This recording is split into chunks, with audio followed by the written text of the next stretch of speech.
1, 2, 1, 2, testing 1, 2. All right, let's settle down. We are ready to start the day's proceedings.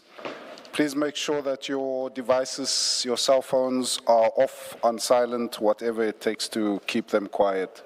Thank you.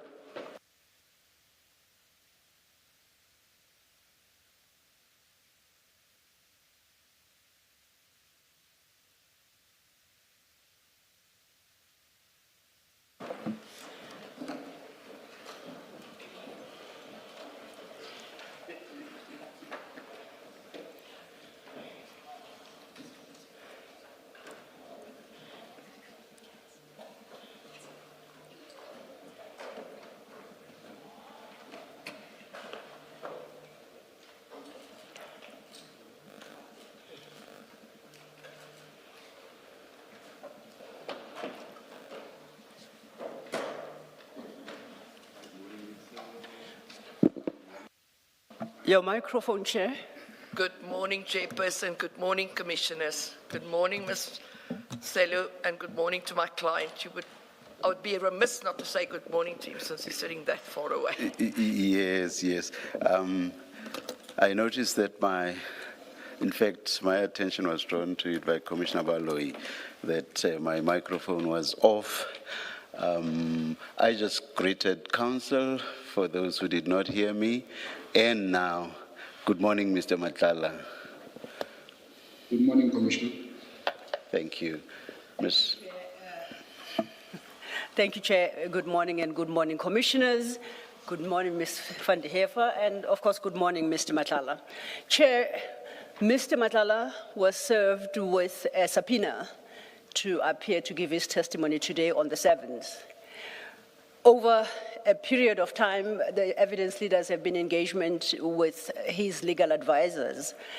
The position we find ourselves in is that his statement in response to the notice, the Regulation 10.6 notice that was due, is not ready, and an extension was requested, which was granted. Due to other difficulties, it could not be completed in time. Where we are now is we still don't have the statement, and we're still in the process of compiling the exhibit bundle.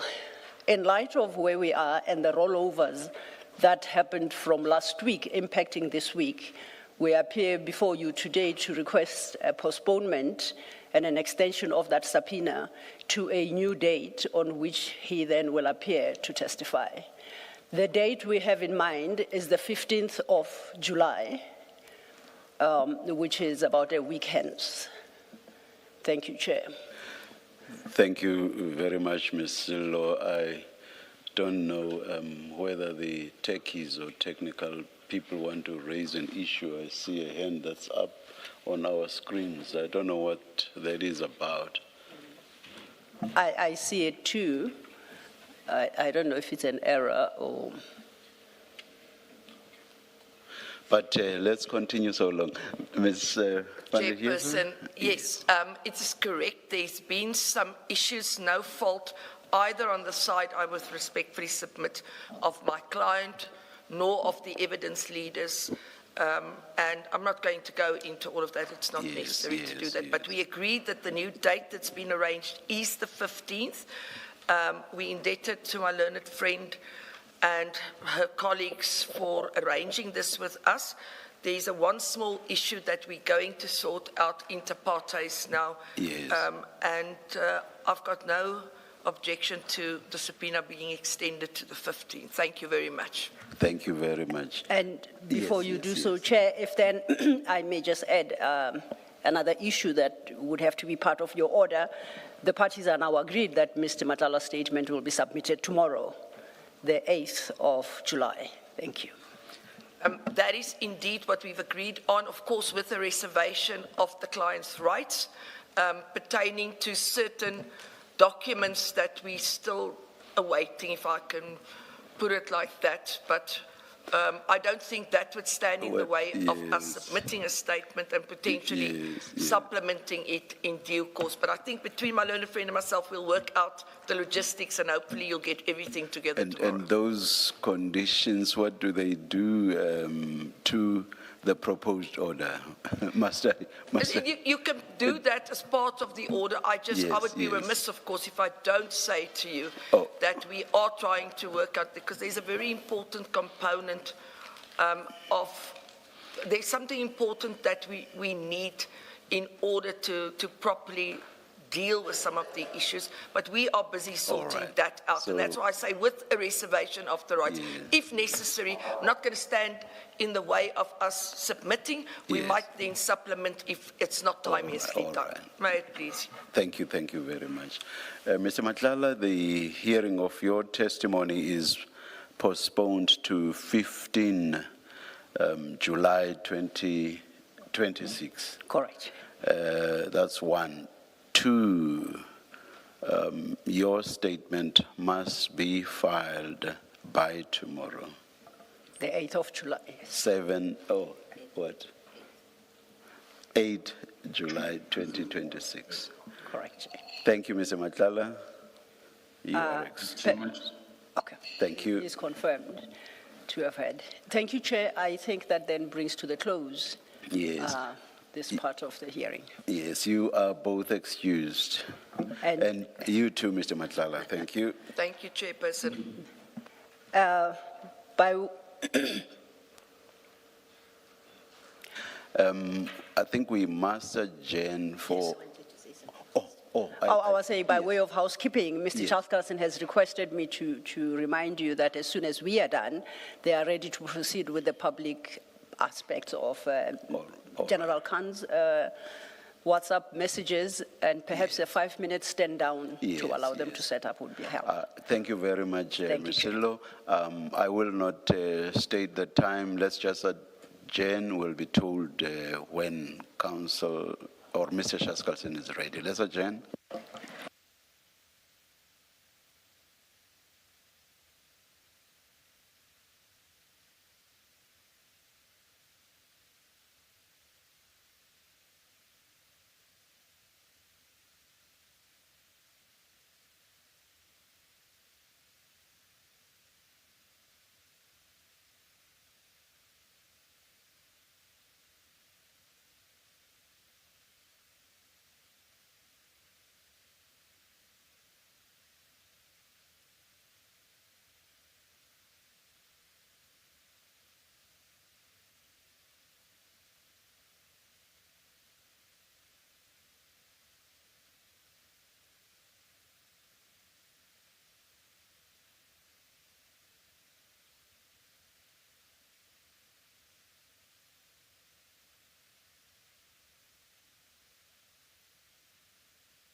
Vusi?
We are ready to resume. Please make sure your devices are quiet. Thank you.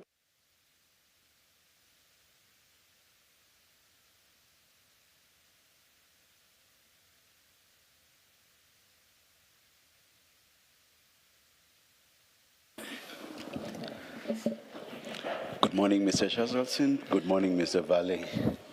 Good morning, Chair Morning, Chair. and Commissioners.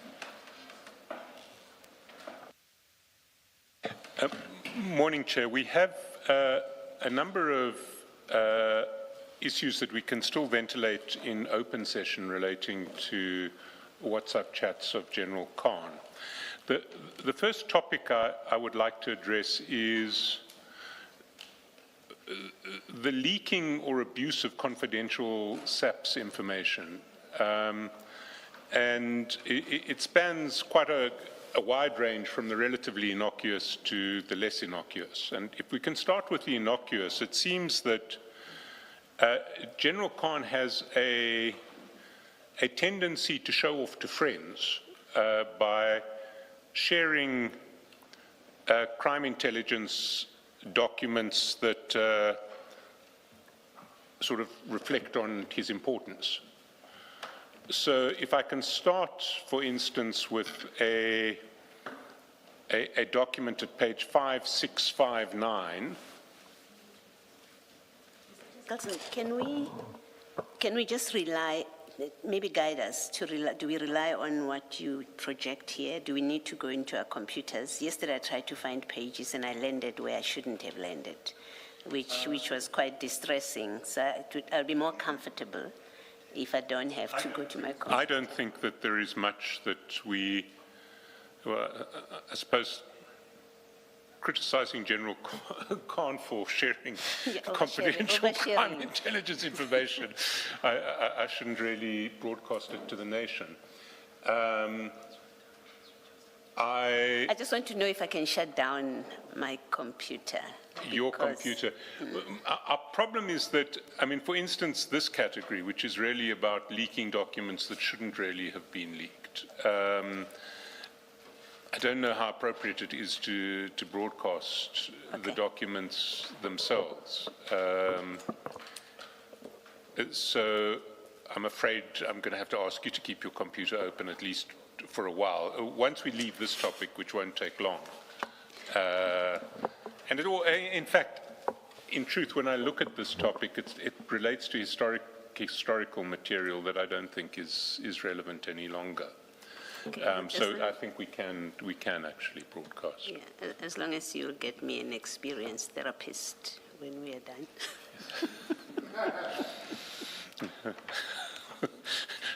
Should I be issuing any indemnities here?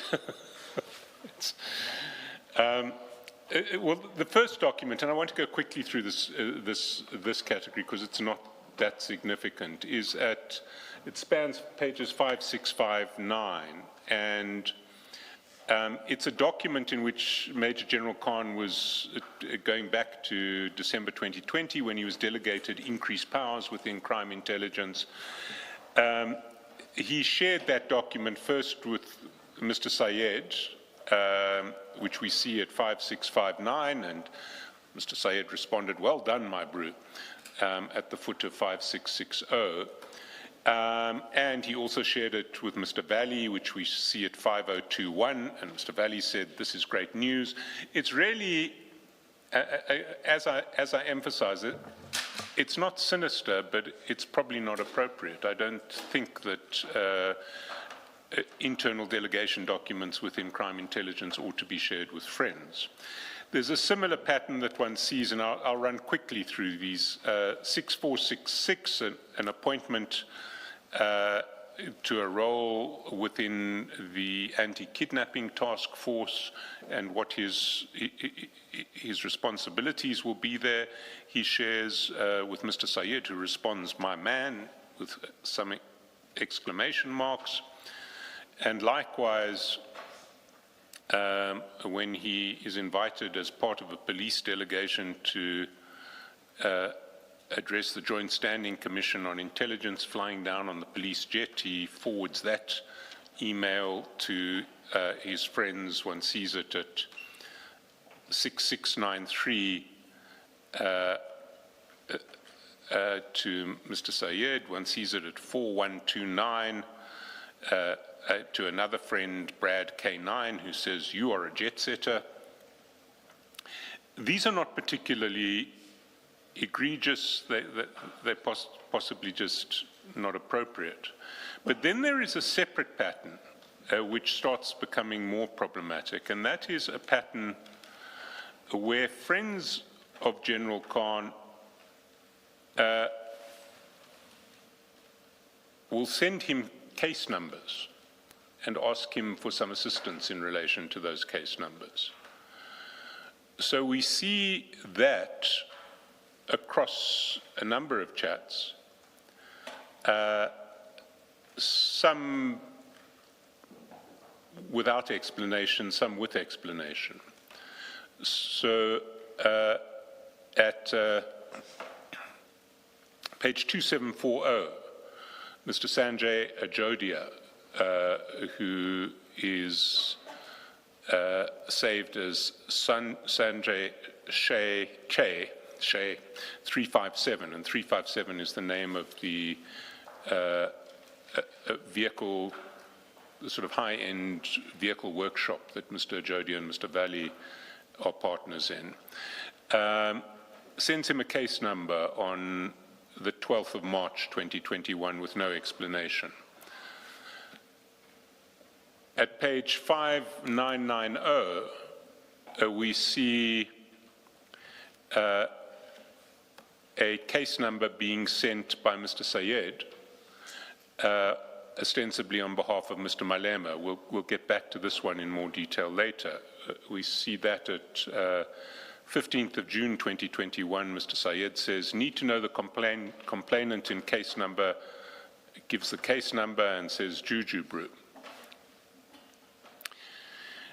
Then we get even more sinister exchanges of this nature. So for instance, if we go to page 5370, or even 5369, we see an exchange between Mr. Valley, and I emphasize it's not this Mr. Valley or any relation, it's Mr. Ismail Valley, on the 28th of September 2021, at the foot of 5369, Mr. Valley greets General Khan. Then over the page he says, "Can you see what a case is about if I get you a case number? Commercial crimes, Hawks." General Khan says, "Yes, bro." And Ismail Valley says, "Hawks called me now." Gives the name of the Hawks officer, gives the case officer. General Khan says, "Which police station?" Then a bit later, not so much later, an hour later, Mr. Valley says, "I went in, brew, utter cuck, I'll tell bro when I see you." General Khan says, "Okay, thanks." And Mr. Valley responds with an abusive comment about the Hawks. General Khan says, do you need me to do anything? Mr. Valley says, no, Jazakala blood. I will save you for a day when I really need you. Although there are laughing emojis after that, which may signify a joke, but General Khan says, I'm here for you, bro. And it may have been intended as a joke, but later in the chats between Mr. Valley and General Khan, we see that it may not have, it may be a bit more serious than that. This relates to a different case altogether. And we see this at 5487, and at the foot of 5487, Mr. Valley gives the name of a person, and then underneath at the top of 5488, this is on the 15th of April 2022, says, because in position of fraud PRP, they're saying. And General Khan says, Salam's Bureau, did that person come home today? Mr. Valley says, gee, yes. Is your contact sorted, he asks. General Khan says, okay. Mr. Valley thanks him, says the wit lawyer or the vit lawyer. And then General Khan says, we just have to make it disappear now. That's at the top of 5489. And Mr. Valley says, gee, can you, bro? I'll get the toppy to sort. And General Khan says, tomorrow, 1400, we can see him at the hotel. So there is a suggestion that General Khan can make a criminal complaint or a criminal charge disappear in this exchange at the request of Mr. Valley. There is a later exchange of a similar nature, which we see at 5605. And at the foot of 5605, it's now the 27th of May, 2023. Mr. Valley sends some case numbers. He says, morning brew, mom, and he sends what looks like a case number for Pretoria and another case number for East London. The case number for Pretoria had the prefix SH, and General Khan says, what is SH? Mr. Valley responds, she lives in Chatsworth, Durban, but says underneath, how's it, brew? All's well. My mom's case number from the lawyers is, and gives a case number. General Khan gives a thumbs up. It says, waiting to see the boss to discuss. Jazakala. Islam's big bro, the case in Pretoria Central to be heard in August, old lady's case. And General Khan says, okay. And again, the suggestion in this exchange is that General Khan is going to do something to sort out Mr. Valley's mother's problems with this case that is in Pretoria. That is what I wanted to draw attention to under this topic. I now want to turn to the relationship between General Khan, Mr. Sayed, and Mr. Malema.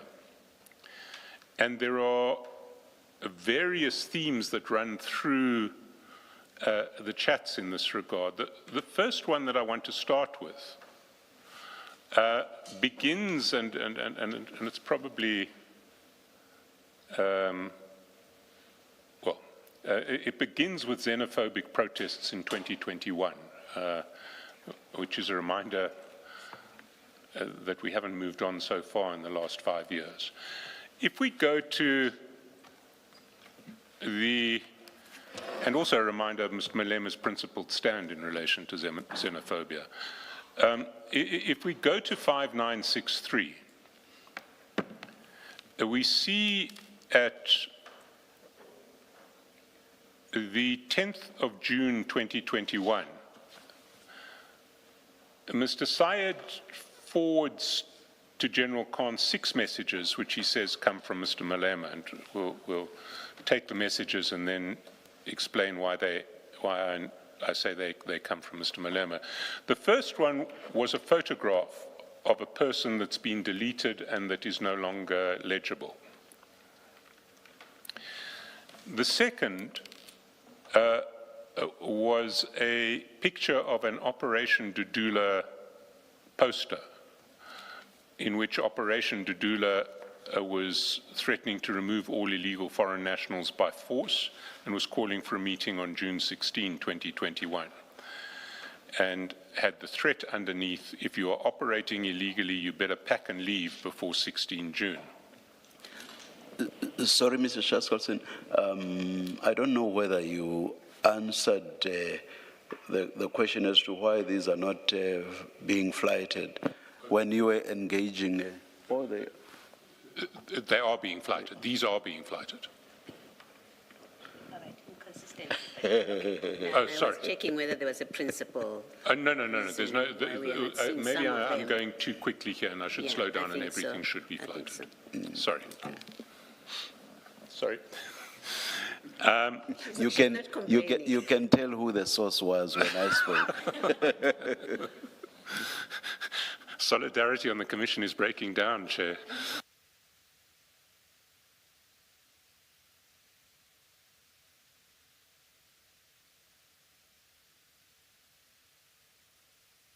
Please continue, Mr. Shaskalson. Thank you.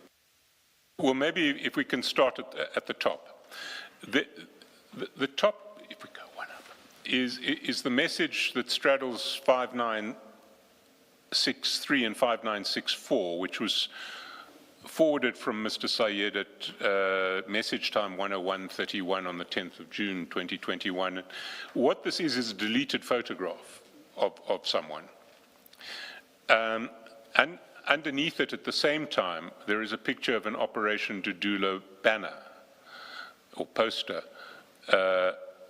which says we'll be removing all illegal foreign nationals by force, calls for a meeting in Dipkloof Hall on the 16th of June, and has the threat, if you are operating illegally, you better pack and leave before 16 June.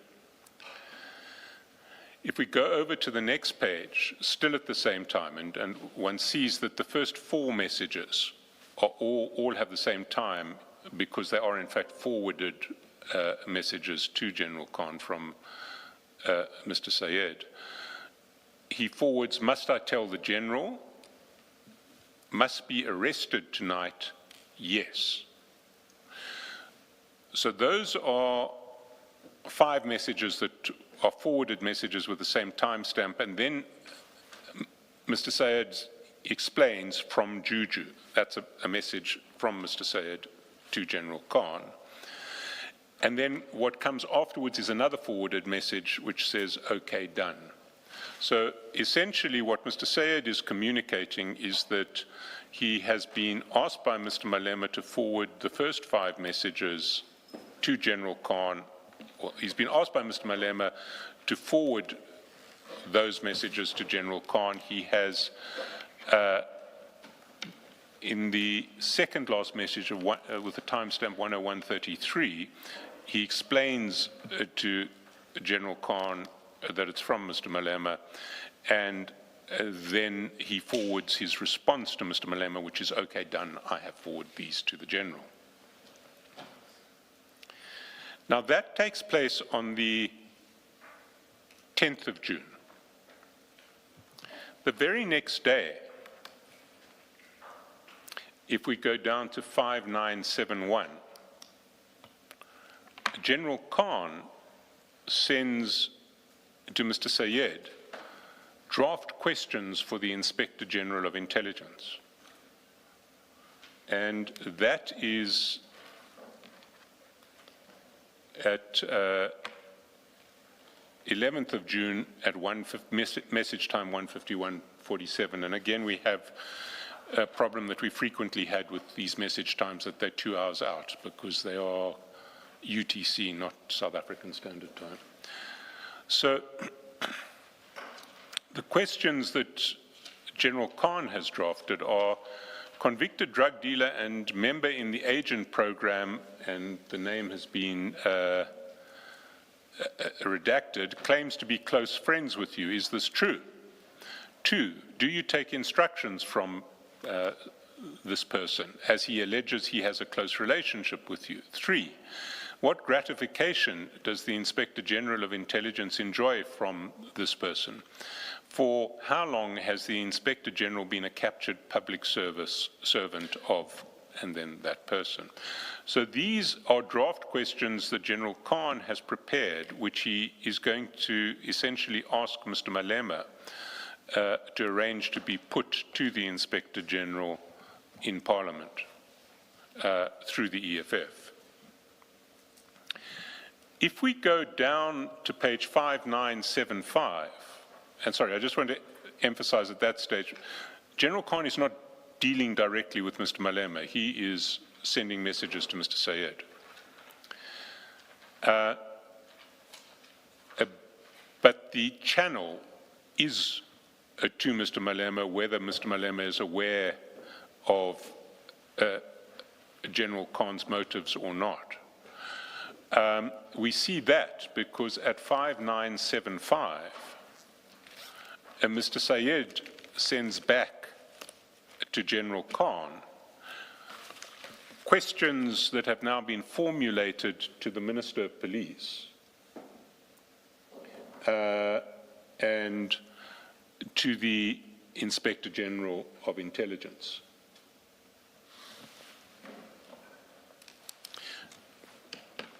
And these questions, and in fact the name is not going to be redacted in these questions, I'm told the name's been mentioned publicly already. These questions that Mr. Sayed sends back read as follows. First, questions to Minister of Police, written reply. 1, do you have any relationship with convicted drag lord? There's a misspelling of drug lord. Drag lord Timi Marimutu? If so, what's its nature and does it include discussing crime intelligence matters? 2, have you been in contact with Timi Marimutu and discussed crime intelligence matters related to the Inspector General of Intelligence and the removal of General Jacobs as head of crime intelligence? 3, have you had any discussions with convicted drug lord Timi Marimutu regarding the supposed deal made by former President Jacob Zuma and Major General Feroz Khan that he will use state intelligence resources to ensure the election of Nkosazana Dlamini Zuma as president of the ANC? If so, what security clearance did Timi Marimutu attain to discuss crime intelligence matters with you as a minister? Those were the proposed questions to the Minister of Police, and the proposed questions to the Inspector General follow. 1, do you have any relationship with convicted drug lord Timi Marimutu? If so, what is its nature and does it include discussing matters relating to crime intelligence? 2, have you had any discussions with Timi Marimutu regarding the removal of General Peter Jacobs as head of crime intelligence?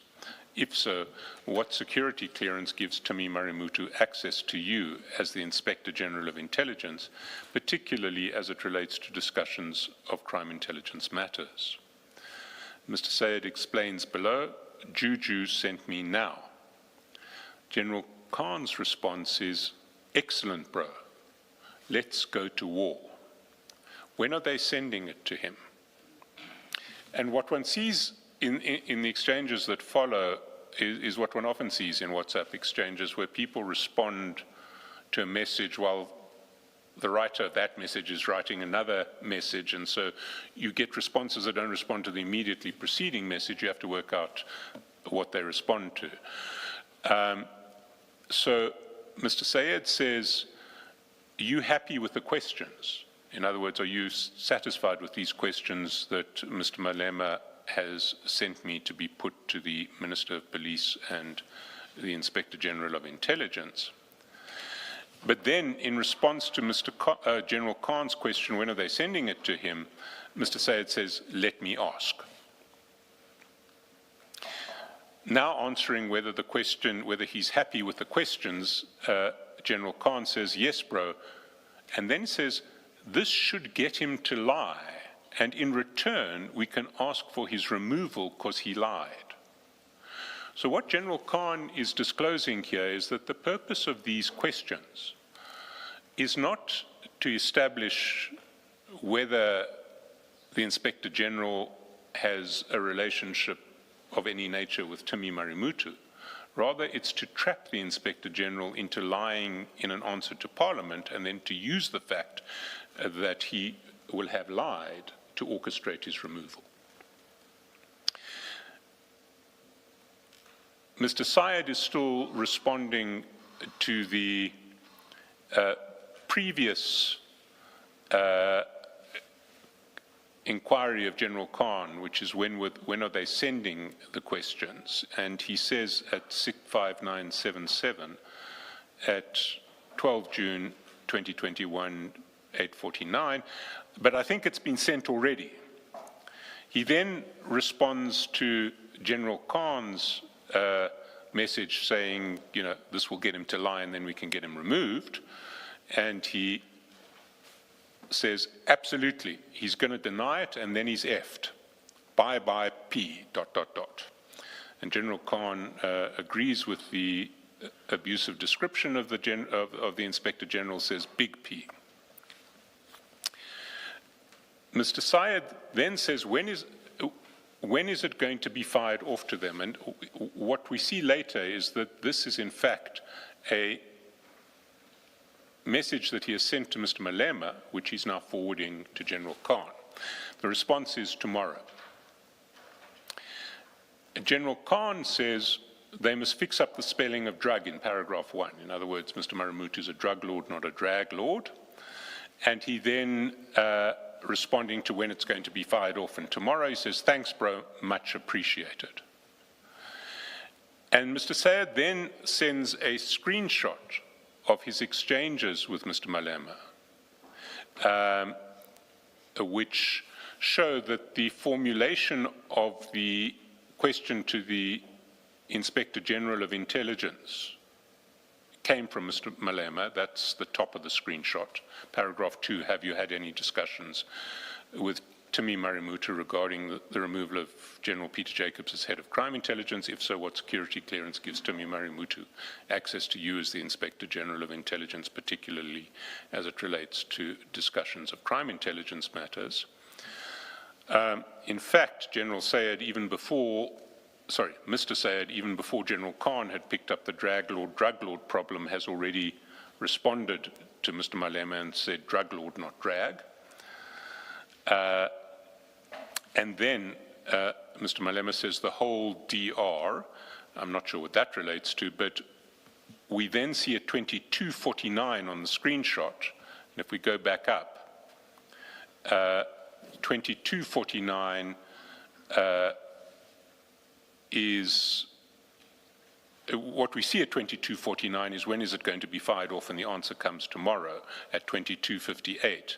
If we go back up to 5977 and we add the 2 hours to the UTC times, we see that when is it going to be fired off to them,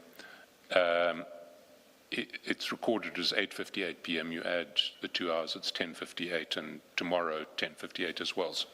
So he has forwarded that exchange with Mr. Malema immediately that it happens, and has then, for good measure, added the screenshot.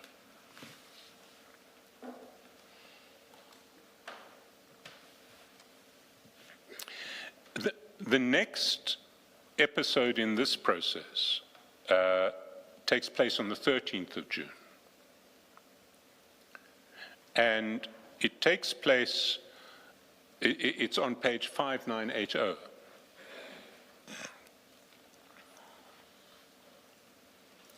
And there, maybe scroll down a bit before and there, Mr. Syed forwards to General Khan a message about the progress of the questions. He says, Parliament will probably only process them on Monday, but they process them and then send to respective ministers and institutions. A week later, at 6:0002, we're now on the 20th of June, Mr. Sayed forwards to General Khan a screenshot from Mr. Malema. And what the screenshot shows is that Mr. Sayed asks Mr. Malema, brother, when are you back? Mr. Malema says, tomorrow. Mr. Sayed says, okay, let's meet tomorrow evening, please, with our general. Mr. Malema says, sharp, and there is an XAP response from Mr. Sayed. General Khan thanks Mr. Malema for setting up the meeting, thanks Mr. Sayed for setting up the meeting with Mr. Malema. And Mr. Sayed says, you are my brew, no need to thank me. That is the 20th of June.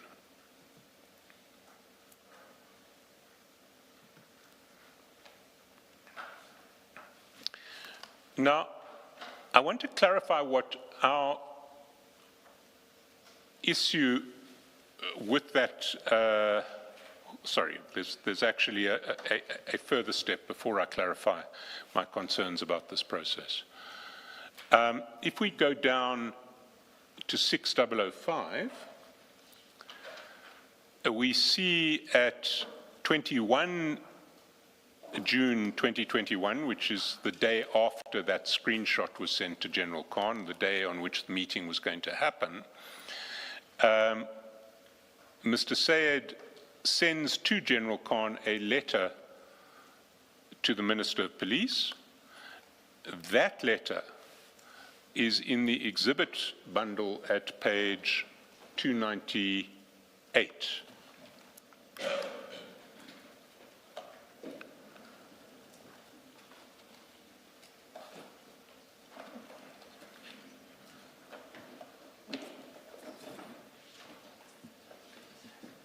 And it is on the EFF letterhead. It is addressed to Mr. Beki Cele, Minister of Police, and it asks the questions about the minister's relationship with Mr. Tumi Marumutu, who's described as drug lord Tumi Marumutu and crime intelligence matters. It asks those questions in the same terms verbatim as were forwarded to General Khan by Mr. Sayed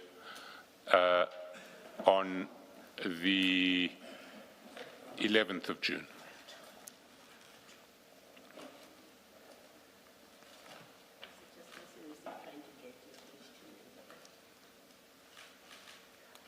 It's the extract bundle, I think it's called.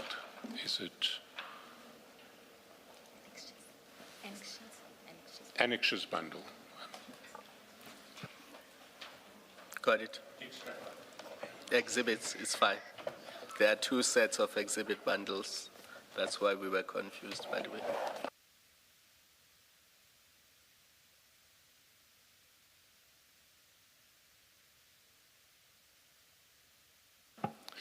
And if we look at that question that was posed to the Minister of Police, it is, apart from cleaning up the spelling errors, so drag lord becomes drug lord and intelligence is spelled correctly, it is verbatim the same as the question that was forwarded to General Khan by Mr. Sayed on the 11th of June. Does the letter precede or come after the chats? I'm just looking at the dates. So the letter in draft form that was forwarded from Mr. Sayed to General Khan was forwarded on the 11th of June. The letter itself that was sent to Minister Cele is dated 17 June, and it is provided to General Khan by Mr. Sayed on 21 June, which is the date on which, according to the screenshot, General Khan, Mr. Sayed, and Mr. Malema were going to meet. I want to clarify an issue here.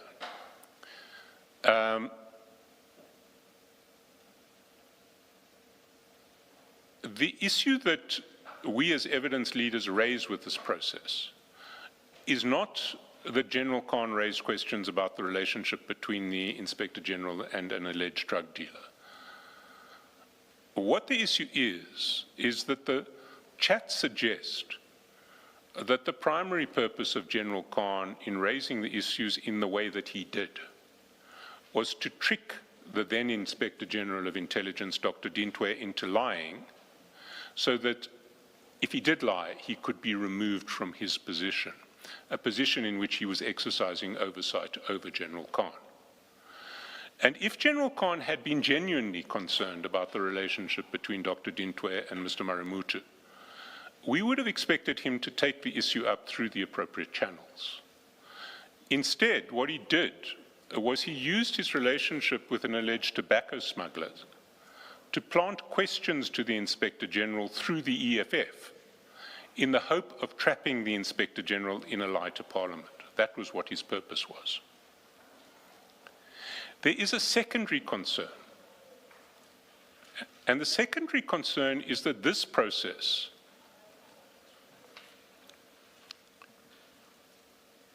suggests that something of a quid pro quo was taking place, if we look at the chronology.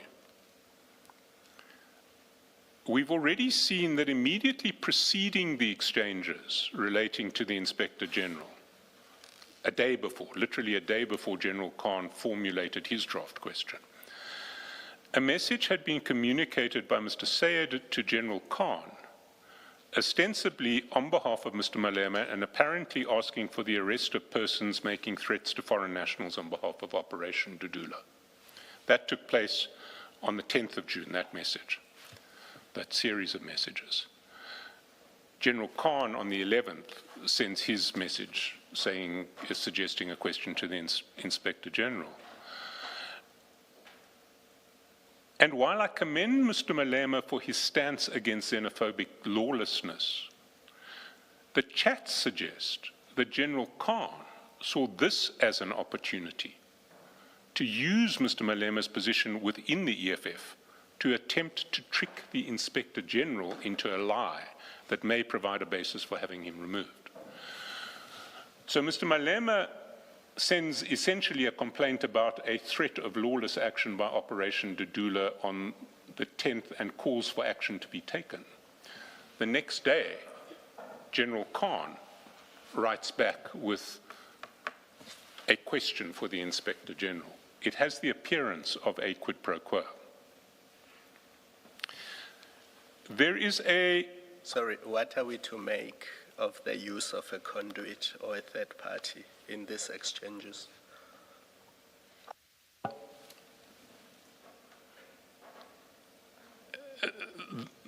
The use of the conduit is problematic in its own right. And if we go further, because there are further concerns about quid pro quo, where the use of the conduit becomes particularly problematic. But it seems to me that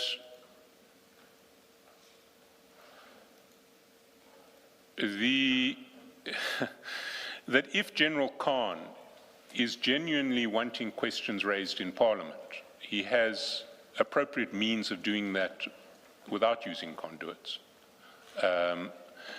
And certainly if he wants Mr. Malema to post questions, he should be asking Mr. Malema directly.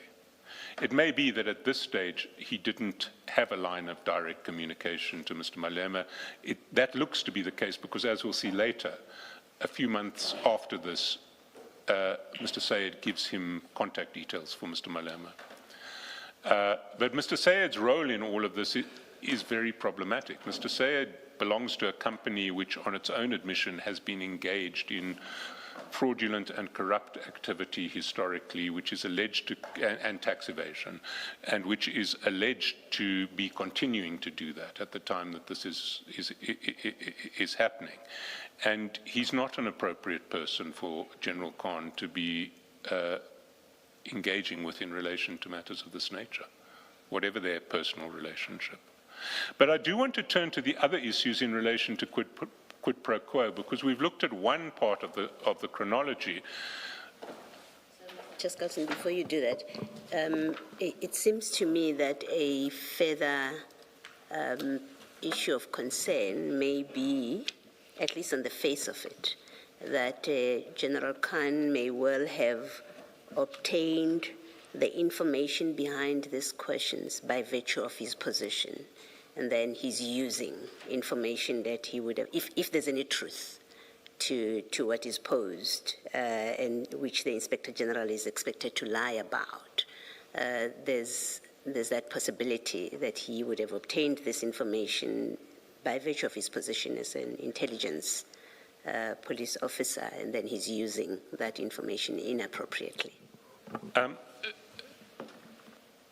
Inspector Baloyi, we've been trying to Inspector Baloyi, Commissioner Baloyi, we've been trying to locate former Inspector General Dintwe to get a statement to explain this. We haven't yet been able to get a statement from him, but what we have seen is a press report purporting to quote him on this issue. And what he says is that he and General Khan together had a meeting with Mr. Marimutu, in which event what this process would have been about is not about General Khan using his crime intelligence surveillance capacities to find something out about the Inspector General, but actually having had a meeting with the Inspector General and Mr. Marimutu, and hoping that because he wasn't present at the joint standing committee on intelligence when pushed in relation to an issue regarding Mr. Marimutu, the Inspector General would lie. So I'm not sure that your concern is present, but again, we have to get the full story from the former Inspector General, and in due course we hope to do so. Mr. Carlson, it would still be improper. Leave aside the EFF and leave aside what Mr. Syed does for a living. If General Khan was in this meeting with the Inspector General and Mr. Marimutu, those are crime intelligence issues that are sensitive. They are not to be shared with just anybody, whether they are your friends or acquaintances. Leave aside what they do for a living. Leave aside the political party, just that aspect. No, I take that absolutely, Commissioner Khumalo. But Inspector Khumalo. But there is another serious concern about quid pro quo if we look back at the chronology. We've looked at a process that runs from 10 June, when the Operation Dudula messages are sent, through to 21 June, when the letter to the Minister of Police is sent. In the middle of that process, on the 15th of June, if we go to page 5990, we come to the Santon case number that I have mentioned previously. And there we see that it's now 4 days after General Khan has sent his draft question to the Inspector General, to Mr. Malema through Mr. Syed. Mr. Syed forwards to General Khan a request from Mr. Malema. And that is at the message on page 5990 at message time 1207 on the 15th of June, where Mr. Syed forwards the message, need to know the complaint in case number Santon case 79/07/2019, and says Juju Brew. And General Khan says, okay, thanks. Now, if we go to the next page, General Khan responds very promptly.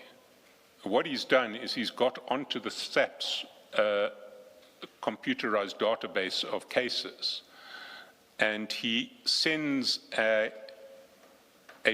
what looks like a photograph or a screenshot from that database, which identifies who the complainant is in that case. And we see that at the top of 5991.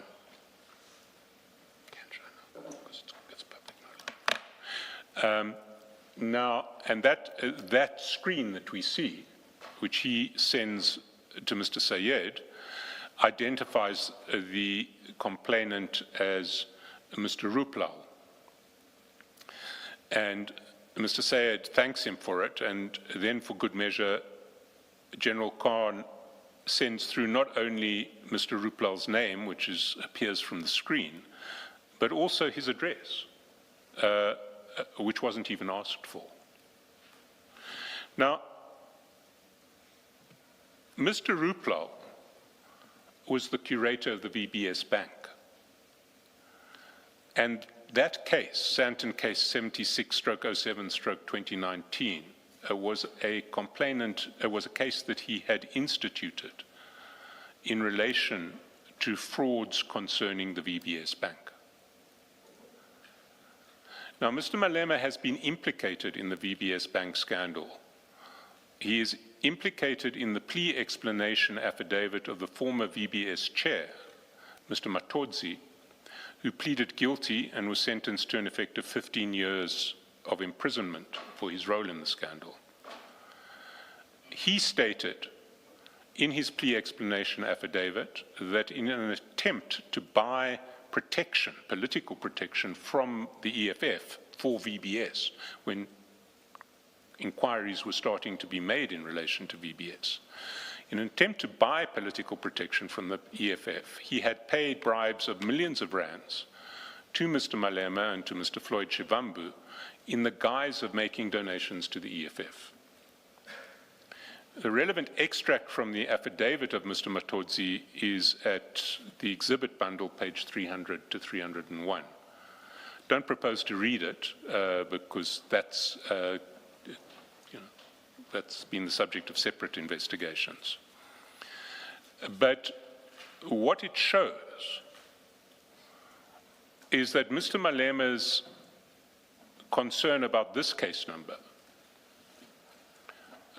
was because it related to an issue, whether rightly or wrongly someone was implicating him. And getting the name of the complainant in that case was not something to which Mr. Malema was entitled, and was not something which General Khan was entitled to provide, still less the address of the complainant. And happening when it did, in the midst of this exchange in relation to questions to the Inspector General, which General Khan wanted Mr. Malema to organize, it has very much the appearance of a favor in return for a favor, an illegal favor in return for a favor.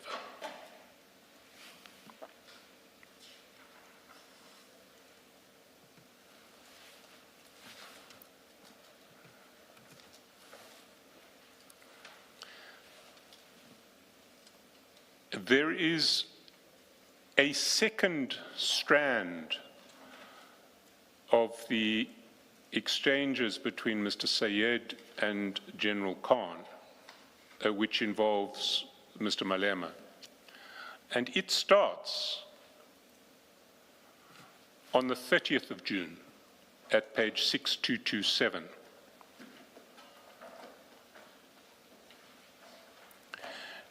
And there, General Khan forwards to Mr. Sayed a disciplinary notice that has been addressed to him by the then Divisional Commissioner of Crime Intelligence. And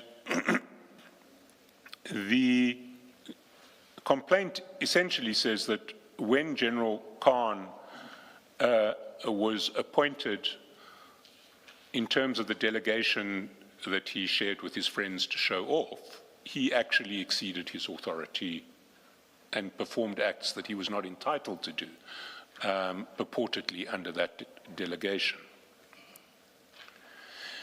He sends this and the notice calls for representations from General Khan in relation to the possibility of disciplinary proceedings. It finishes, your response to this letter must reach my office by close of business today, Friday the 30th of July.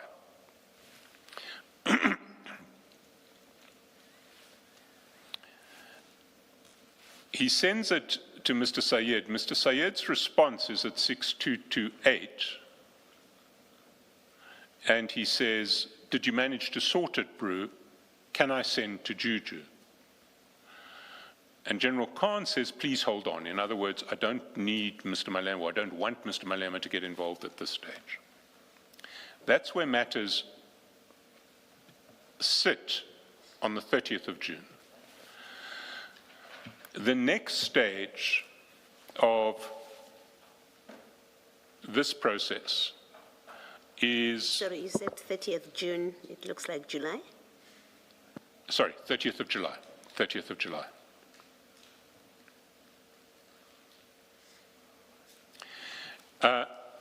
The next stage of this process is on the 2nd of August at straddling pages 6241 and 6242.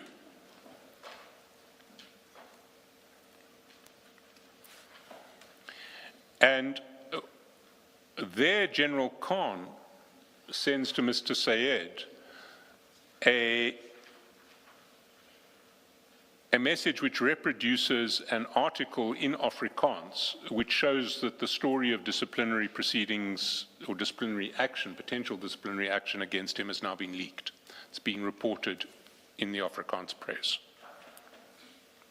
That is on 2 August.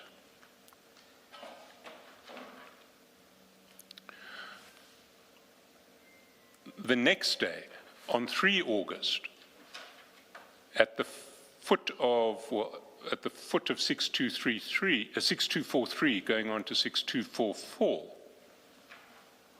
General Khan sends to Mr. Sayed a photograph, and it's a photograph of Mr. Malema and Mr. Sayed around a dinner table with 2 other people. So if we can go back to the process. 30th of July, there's the disciplinary letter. Mr. Sayed says, "Should I get Mr. Malema involved?" General Khan says no. 2 August, 2 days later, the story has leaked to the press, and the next day, General Khan sends a photograph of Mr. Malema and Mr. Sayed to Mr. Sayed. On the 26th of August, at 6356,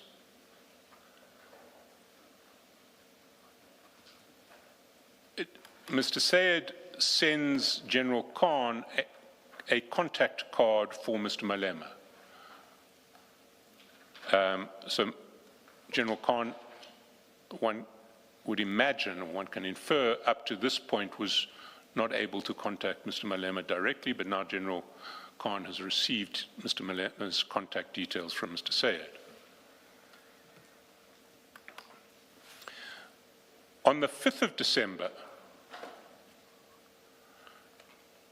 Mr. Sayed sends General Khan a voice note. That voice note appears at page 6385, and if we can play it.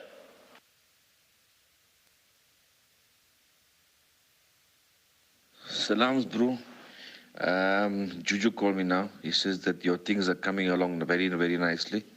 It's moving along very rapidly. But just give him some time, but it's going to happen for sure. So, Mr. Sayed says to General Khan, "Juju called, your things are coming along, it's moving along very nicely, it's going to happen for sure."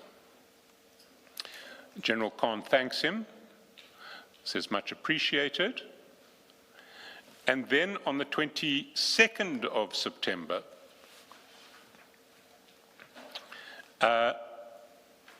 at 6417, Mr. Sayed sends another message from Mr. Malema to General Khan, and this clearly relates to the disciplinary issue, and it's at the foot of 6417, and he says, Brew, I forgot to tell you the Jew called me, said that you will not ever resign, no matter what. This is a fight, and we will emerge victorious. So if we reflect on that timeline, what we see is that General Khan is in disciplinary trouble at crime intelligence. He tells Mr. Sayed says, should I get Mr. Malema involved? General Khan says initially no. A few days later, the story of his disciplinary difficulties is leaked to the press, and sometime thereafter, Mr. Malema gets involved, and by 22 September, Mr. Malema is saying, you will not ever resign, no matter what, this is a fight and we will emerge victorious.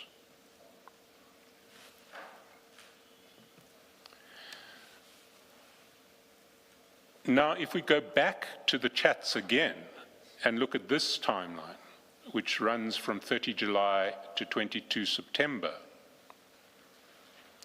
we see another suggestion of a quid pro quo with Mr. Malema in relation to this episode. And if we just go back to that timeline, it starts 30 July. General Khan asks Mr. Sayed to hold off informing Mr. Malema on the 30th of July. That seems to have changed after the disciplinary problems leaked to the media on the 2nd of August, and then he WhatsApps the picture of Mr. Malema and Mr. Sayed to Mr. Sayed. If we go to page 6240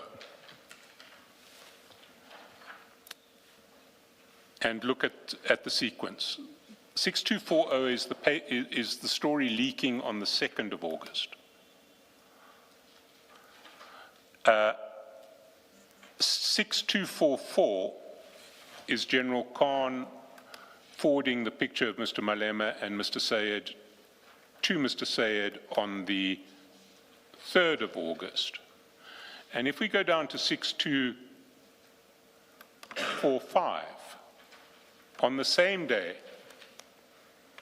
that General Khan forwards the picture of Mr. Malema and Mr. Sayed to Mr. Sayed, Mr. Sayed returns a message which relates to a tender for fleet management services submitted by a company called Bertobrite, B-E-R-T-O-B-R-I-T-E, to the State Information Technology Agency, SITA. And underneath that, he says, Juju sent me. General Khan says what he needs here, what does he need? And Mr. Sayed says, I think he wants us to do it. In other words, we infer, I think he wants us to do this tender for him.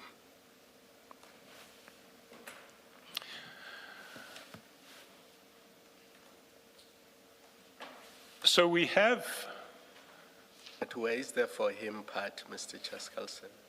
I mean, I think he wants us to do it, I get that part. Or for Bertobrite, because it's Bertobrite's tender. It's not a tender that's put in by a company of Mr. Sayed or Mr. Or General Khan. It's for Bertobrite. And of course the question is, what is the relationship between Bertobrite and Mr. Malema? That part I get. The part I don't get is for you to say he wants us to do it for him. That's the part for Bertobrite.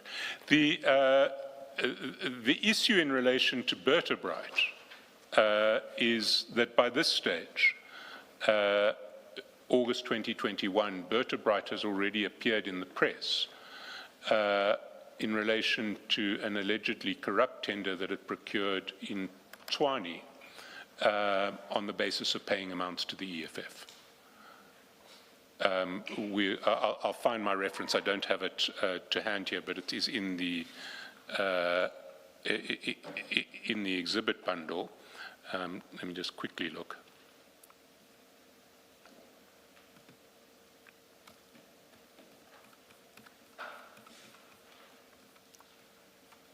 Yeah. It's page 303 of the exhibits bundle, where there is an article entitled "Businessman Who Captured Tshwane Fleet Department Had a Man on the Inside." It's dated 26 February 2020. It relates to a Berta Bright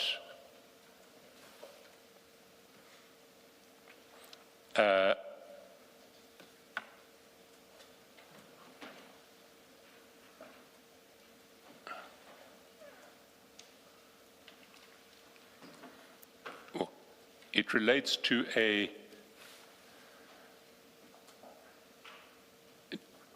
tender in Tshwane by Mr. Khanyago, who is linked to Berta Bright, and who is alleged to have paid 15 million to 3 companies linked to EFF leader Mr. Malema. The article seems to mention a different company of Mr. Khanyago, Mr. Chaskalson. Reading very quickly, sorry, I might be missing it. No, you are right. It refers to Baloyi Trading, BBT. I will get the connection to Mr. Khanyago and Berta Bright. We don't have it in this bundle.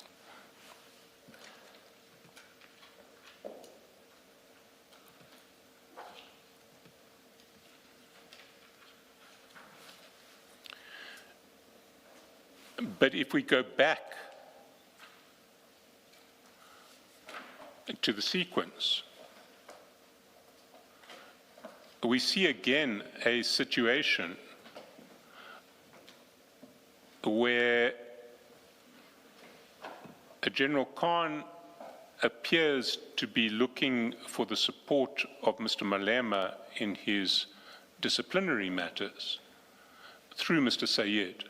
And through Mr. Sayed, Mr. Malema is communicating a wish that General Khan and Mr. Sayed will assist with the Berta Bright tender.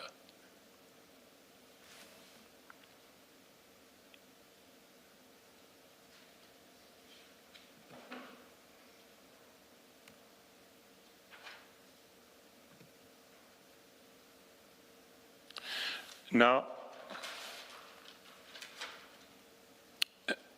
in advance of this evidence, notices were issued to, among others, Mr. Sayed, General Fani, and Mr. Malema, indicating that they may be implicated in relation to some of the evidence concerning General Khan.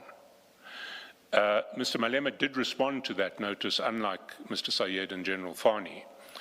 The notice that was served on Mr. Malema is to be found at page 283.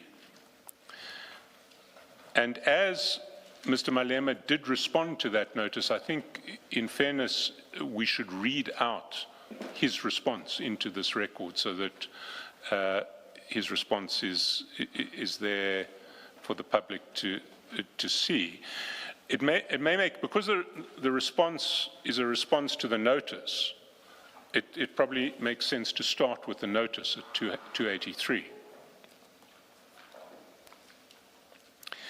And the notice says, it's headed in terms of Rule 3 of the Rules of the Judicial Commission of Inquiry, you're hereby given notice that on 6 June 2026, the Commission's investigator, Mr. Tsepo Nyatlo, submitted an affidavit in the Gauteng High Court under case number, and the case number is given, in response to an urgent application brought by Major General Feroz Khan.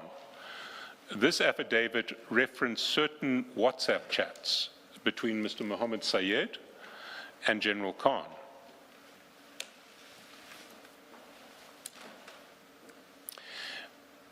reference certain WhatsApp chats between Mr. Mohammed Sayed and General Khan in the years 2020 to 2023 that were extracted from General Khan's cellular mobile device.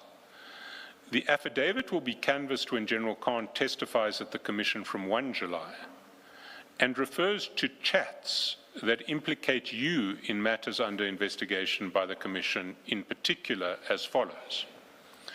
And then 6 potential implications are listed. The first is that in June 2021, you, General Khan, and Mr. Sayed seemingly conspired to orchestrate the removal of the then Inspector General of Intelligence, Dr. Dintwe.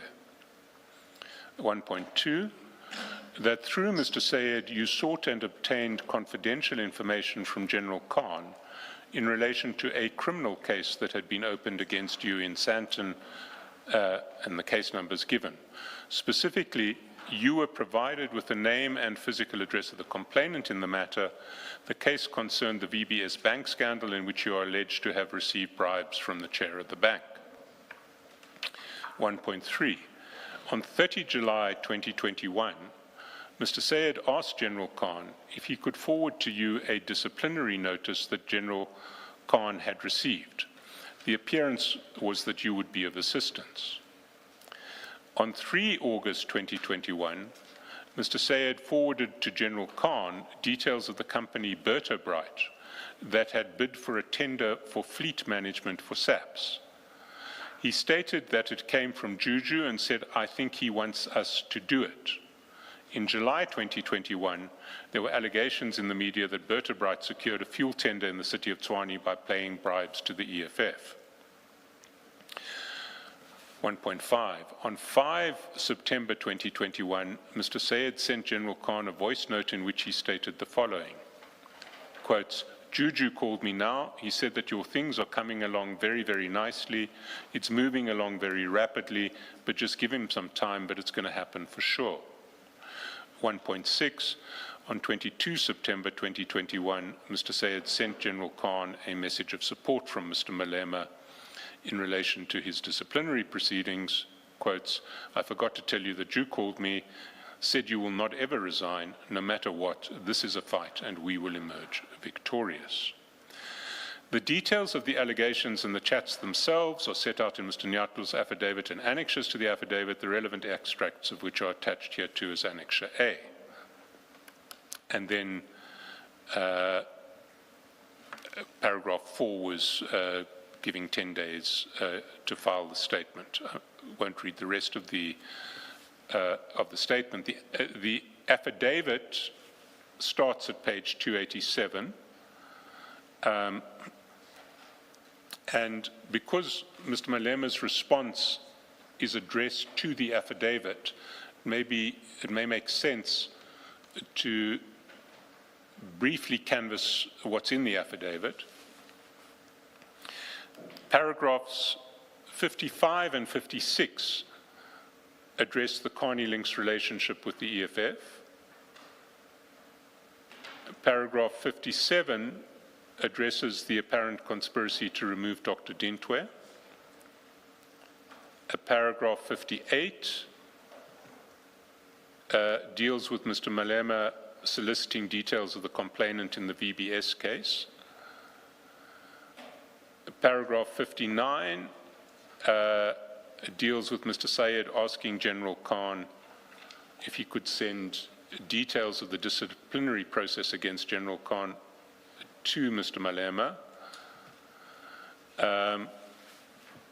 Paragraph 60 and 61 deal with the fleet management tender and the allegation that Bertobright was alleged to have bribed the EFF. And the inference from the chats that Mr. Malema wanted General Khan and Mr. Sayed to do the fleet management tender. And paragraph 63 to 65 relate to the alleged messages of support from Mr. Malema to General Khan in relation to his disciplinary problems. Mr. Malema's answer is at page 316, and I should read it out in full. It says, my name is Julius Sello Malema, MP.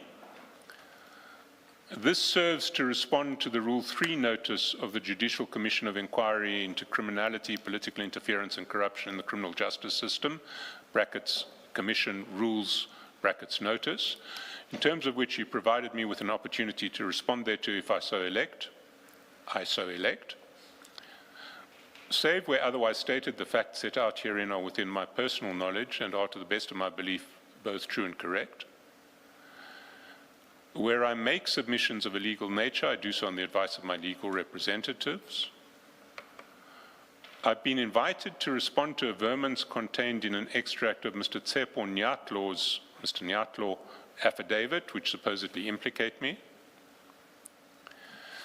As a starting point, the evidence of material alleged to implicate me in Mr. Nyatlo's affidavit are largely purported extracts of communications between Major General Feroz Khan, General Khan, and Mr. Mohammed Sayed, Mr. Sayed. I evidently cannot confirm whether these extracts are a true recordal of their engagements or the authenticity of those extracts. Only they can. I do not understand the Commission to require me to so confirm. I simply record this point to note that my response will be curtailed to claims that are in my personal knowledge and relate to me. Ad seriatim response to Mr. Nyatlo's affidavit. Add paragraph 55, and the Commission will recall that paragraph 55 concerned the Carney Links relationship with EFF. It wasn't an issue specifically identified in paragraphs 1.1 to 1.6 of the notice. Mr. Malema's response is the following. I do not see how the contents of this paragraph implicate me. It is also not apparent in the notice and Mr. Nyatlo's affidavit extract. This matters because I was required to respond to material that implicates me. This is a proper qualification by the Commission, lest I'm asked to deal with personal material that falls outside the terms of reference of the Commission's work and having no bearing on its fact-finding mission. Absent clarity on how I am implicated by this paragraph, I am in no position to meaningfully respond in my defense. I'm uncertain whether the very claimed facts in this paragraph implicate me per se, or that the Commission will draw inferences therefrom. This applies with equal force in respect of the other aspects of Mr. Nyatlo's affidavit, save where the context or language itself clearly implicate in relation to the terms of reference of this Commission. The contents of these paragraphs are nonetheless factual claims, save with inaccuracies I will correct momentarily that I have voluntarily stated in the public domain since the inception of the EFF. As an example, I voluntarily stated at the EFF 10th year celebration event, which was perhaps the most widely publicized EFF event, that Mr. Mazzotti, who is the CEO of Carney Links, donated funds that helped register the EFF. It is also a matter of public record that my wife used to reside at a property that is in the same complex precinct at Mr. Mazzotti under a lease agreement, which is underlined. I place underlining emphasis under lease agreement as correctly recorded in Mr. Nyatlo's affidavit, in contrast to other media reports and claims that I stayed there gratuitously. Add paragraphs 57 to 65. Paragraph 9, I deny that I conspired to orchestrate the removal of Dr. Dintwe. Paragraph 10, in any event, I regularly receive information from various sources, some covert, some public, that relates to my work as a Member of Parliament. This paragraph is not an invitation to me. Some come from private citizens and some from public officials like the police. As a case in point, I have met with General Mkhwanazi, who shared with me the investigations about the murder of a popular artist known as AKA. It is my concern, and indeed my interest, to receive information about the working of our public service officials who I have a task of holding to account. Nothing is or could be implicating, if nothing more than receiving assistance of how to hold a public official accountable is proffered. Be that as it may, I do not have knowledge of the exchanges between Mr. Sayed and General Khan. I deny any inference of the contents of these paragraphs to the extent that they infer any unlawful conduct on my part. To the best of my knowledge, I deny any vertebrate bribery of the EFF. That is Mr. Malema's affidavit. It speaks for I itself. take it there's no response to 1.2 of the notice, To 1.2 of the notice. on 284.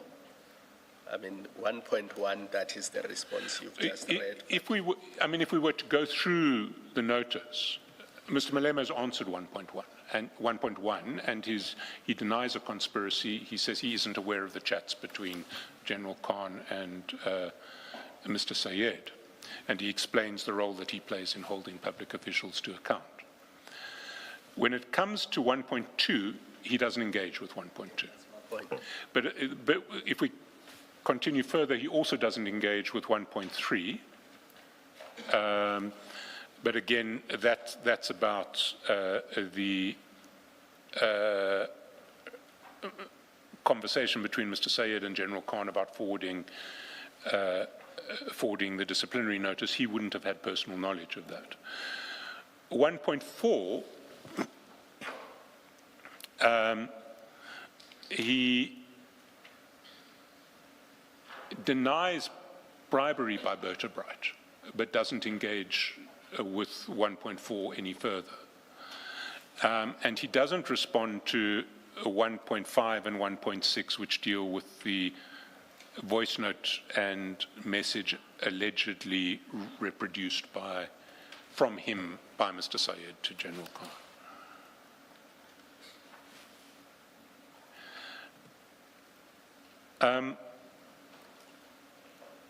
Commissioners, we've reached 11 o'clock, and I, in fact, have reached the end of the open session process that I can, that we can deal with publicly. So, if I can ask that we adjourn until after the tea adjournment. There will be some logistical issues to setting up the in-camera session, and can I ask if we can have at least 30 minutes for that purpose to set up? Given that the public is not going to be here, might I ask that either myself or Advocate Hasim Sesi contact you 5 minutes before we're ready, just so that we can reconvene that way. Thank you, Mr. Chancellor.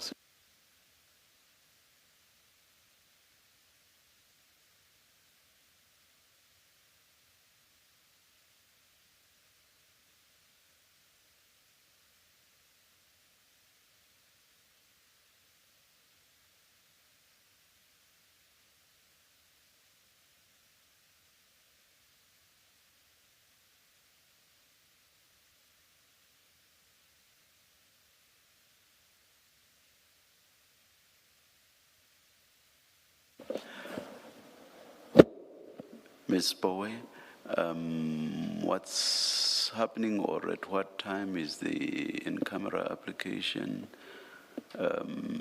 that's outstanding to be moved? Chair, we request to move it after the lunch adjournment. All right. Let's adjourn. We'll hear from you then, Mr. Chaskalson. Thank you, Chair.